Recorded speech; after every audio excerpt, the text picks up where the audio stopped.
So I have in the first half an hour, starting off with Tamara Shoemaker, who's been on the show many times before, and has been affiliated with the Auto-ISAC program, which I'll let her explain. And more importantly, I think for the Cyber Patriot program, which she's been doing for a long time, 10 years, I guess, right, Tamara? Yeah, we're working on, actually it's 9 years. Yeah, I'm surprised, right? We just was yesterday, I think, when I started working on it, right? Yeah, it's scary. As you get older, time accelerates. When I was a kid, I couldn't get old fast enough, and now I Yeah, can't slow it down, so yeah, it yeah. is what Time it is is. definitely different. Yes. Absolutely. The same thing with all these projects we're on. So let's talk a little bit. What are your questions? I always ask the guests to give me questions in advance so I know exactly what they want to talk about. And one of the things she wanted to talk about was Auto-ISAC, which I alluded to. So let's again pretend that no one knows what the heck that is and tell us all about it. So the Auto-ISAC is one of the infrastructure or ISAC, so information sharing and analysis center, and I worked for them for the last 23 months. I just parted company with them, but as I parted company with them, I just sort of like to give them a shout out because I worked on a project that was the automotive cybersecurity training, and in partner with NHTSA. And it was a great program. It's why I went to the Auto-ISAC. It was something that I really, really felt strongly about. I mean, I've been on the show many, many times. And so cybersecurity education and training is definitely near and dear to my heart. I really, really am always excited about getting more people in the pipeline, more people educated, more people trained so that we can, protect our infrastructure. And so when this opportunity came along, I was pretty excited about it. So what we did for the last almost 2 years is put together a program and vet it through the membership at the Auto-ISAC. So they met for over a year weekly. Folks that are involved in the Auto-ISAC membership came in and talked to me and advised me on the kind of things that they need in cybersecurity training. And so we were able to put together a program. We did a alpha and a beta pilot and ran it and surveyed absolutely everybody that took it. That was kind of their payment for taking the training, for getting the free training. Got a lot of really great feedback. And then we went into sustainment this last year. So for the last 6 months, I've been putting together the sustainment program, and they will be rolling that out at the end of the month. So for the first time ever, it will be open to not just members, it'll be open to the general public. And so you can go to the automotiveisac.com website and you can see about what that training looks like for that industry. And that was the thing that incited me, was that an industry was taking it upon themselves to put some skin in the game, put together a program that was for the industry wide, and have everyone come into the tent and give us what they needed. So that when we had the training, when it was ready for they could hit the ground running. And so that was pretty exciting program. And so I just wanted to sort of, give it my positive thumbs up. And as it goes into sustainment and it's a life of its own, and people are able to take part in it in the general public. So it's the finished product is coming your way. So that was why I wanted to talk a little bit about that. Yes. Good to know. Also, let's talk a little bit about cyber training, education, that sort of thing that you do with Cyber Patriot. Again, let's assume people may have heard the name. They're not real sure what Cyber Patriot is. Fill them in. So Cyber Patriot is a middle school and high school competition. The part that I'm most involved in is the competition piece. And that's to have middle school and high school kids learn about cyber security in a fun competition kind of way. And the studies have shown that teenagers are very attracted to that kind of situation, and it opens them up to all sort of STEM education, and quite frankly, focuses really, really well on cybersecurity, which is why I felt so strongly about it. It's also real easy to implement. It's very inexpensive to run, and easy to implement in the schools. It's an after-school program. And you don't need a lot of knowledge because they've got a lot of stuff already put together for you. And so it was real easy to work with and work on and increasing the amount of teams that we have across the state of Michigan. And so it was easy for me to be able to go to a teacher and say, hey, it's all in a box. It's very easy for you to do. It's very inexpensive. And you can, teach these kids some cybersecurity. The really cool thing about it is it's got more parts to it. So it's not just the middle school and high school kids that are going to go toe to toe with a bunch of other kids virtually across the world. But it's also a K through 12 or K through 5 program where there's some free videos that you can download. And anyone listening can do that for their kids right now. It's free.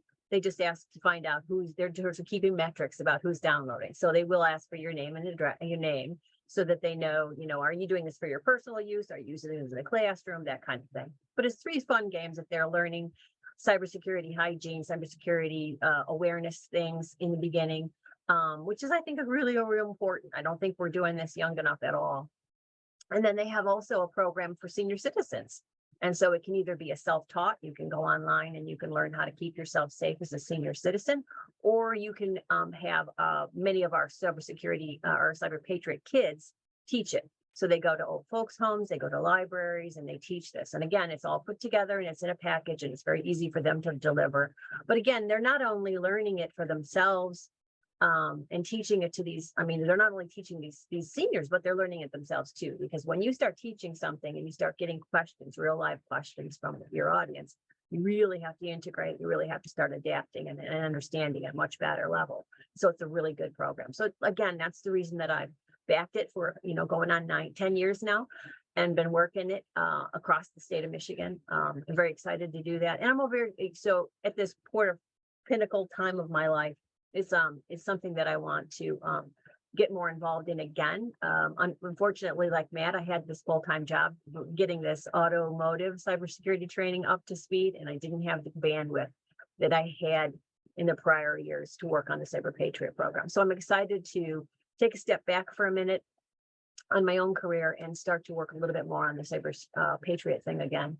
I feel like we've got a couple of things in motion that are helping to get the word out.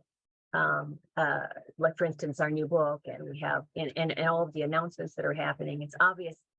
Have you noticed how many announcements you're getting now about the government is just so aware of cybersecurity and how many programs they are rolling out every day? And there's something new in the news every day about what the word's gotten out, right? It's not something that's newer and people don't know about it. Back 10 years ago when we talked about this kind of thing, right? It was scary, spooky stuff that only really, only people in the know knew about. But now everybody's concerned about cybersecurity, as they should be. And so now the government is obviously throwing out a ton of programs and things that are out there. In fact, our governor brought up, it just started a new one. I don't know if you've read about the new LEAP program. So MI-LEAP.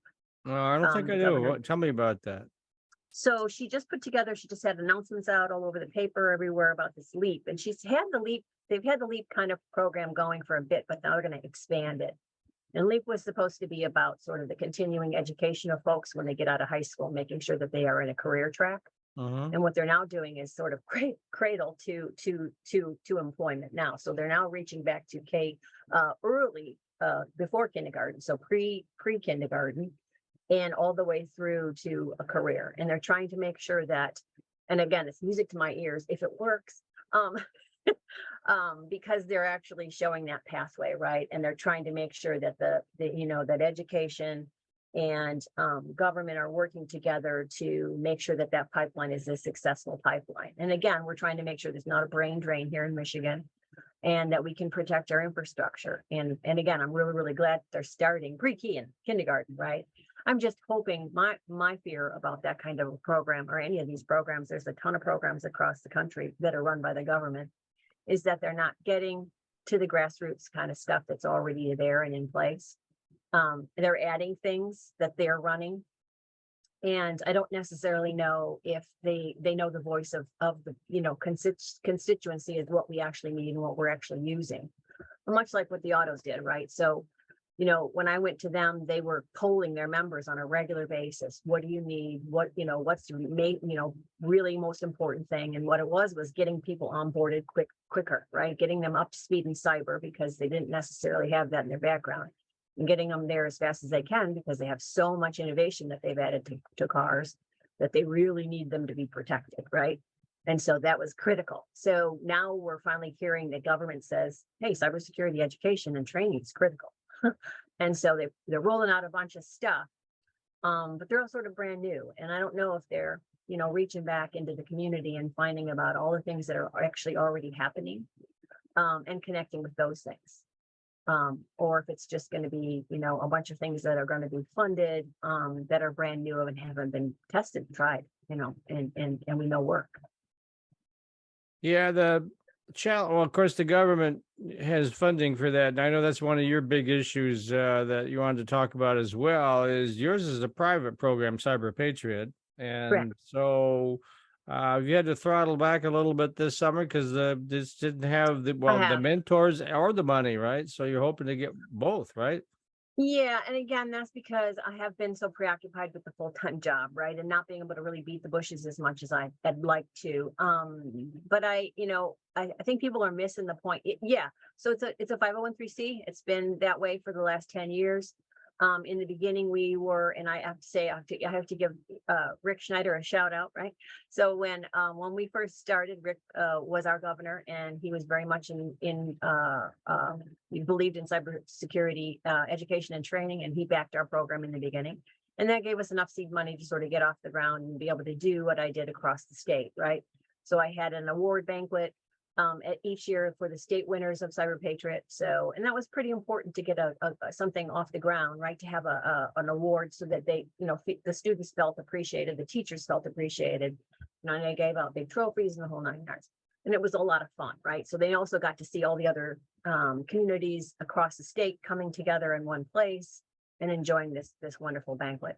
And then I had money for summer camps as well. So I was running summer camps, and that helped to build the program because you get people excited about something in the summer. You know, and parents and kids would say, hey, I want this in my school. I don't want this to just be a one-off 1 week during the summer. I want to continue to do this. And so it was like, well, yeah, that's why I'm holding the camp. And so I'm so glad that you're inspired. Let's go talk to your school board. Let's go talk to your principals, you know, your IT teachers. Let's go work it, right? So we would. I'm hoping to get back into that a little bit more and double down on that. I've also got a couple of coaches across the country that I'm working with that are also working in that space and trying to, you know, make sure that we get more traction across the state. We also had some problems when we first started because it wasn't recognized as one of the CTE real competitions in the beginning. And we had a little bit of problem with that. There was a little fiefdom going on. It wasn't allowed. Then suddenly it was. So now it is. And it's wonderful. It's been in existence for, you know, 15 years, and it's proven across the country and in other countries, right? It's now gotten a life of its own, and it's in Australia and the UK and Canada. And so it's a really, really good program, and it's growing really, really well. And I just want to sort of double down on that now and work real hard on that. We also worked while I was also working for the Auto-ISAC, I was also writing a book with my husband. And it was labor of love because he is a university professor and he normally teaches at the sort of C level, right, and the master's degrees. And I basically told him that my travels across the state, I found that the teachers are unprepared and they're not supported, right? And so we need to do something about that. And so I had been putting together lists of resources and working with some of the folks at the state level, the Department of Education and MEDC and that kind of thing to try to help a little bit there. There was still a lot of stuff that was lacking and it wasn't getting done the way that I kind of wanted it to get done. So we wrote this book. And what we did was we showed that pathway. So we made sure that we are mapping what happens in the schools to in the K through 12, what happens in the higher education so that it maps. So that pathway is clear so that you're teaching things in the lower levels that are applicable to when they go up into the college and university levels, the same kind of thing, the same things are being taught. And we're using the standards that are accepted by all of the higher education. And so we're teaching, we showed them how, and we took the scary out, right? So we made this a conversational book. It's not a standards book, which is my husband is very famous for. That's just about the standard, although it is incorporated into it because we want them to show that pathway and make sure that everything is going along the right way. And they're not just teaching what feels good and what's easy. I know I was at a conference once with all a bunch of STEM teachers from across Michigan, and I was excited about it. And I asked them, well, so what are you teaching in the different spaces in STEM?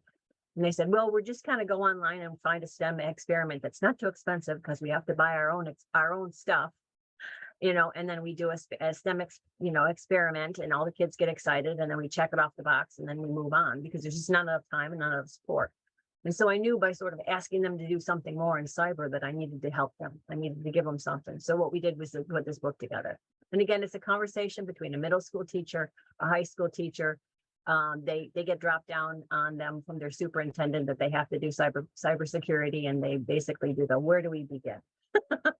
And so they get this crusty old professor type. I don't know if it's parroted a tiny bit after my husband, um, who sort of helps them along the way to make it more simple and help them to understand how easy, that it can be easier than they think, that it's not as complicated as they think. I mean, I think that's one of the things that comes across over and over again with me when I'm working with anybody, Mike, is that cyber is scary and weird, and it's not anything that normal people can comprehend. And it's really not that, right? It's really just sort of good hygiene, Common sense, and so. common sense. Yes. Absolutely. You don't know, someone sends you a strange email that you don't know them, and you click on the link, right? Why do you do that? Because you're curious.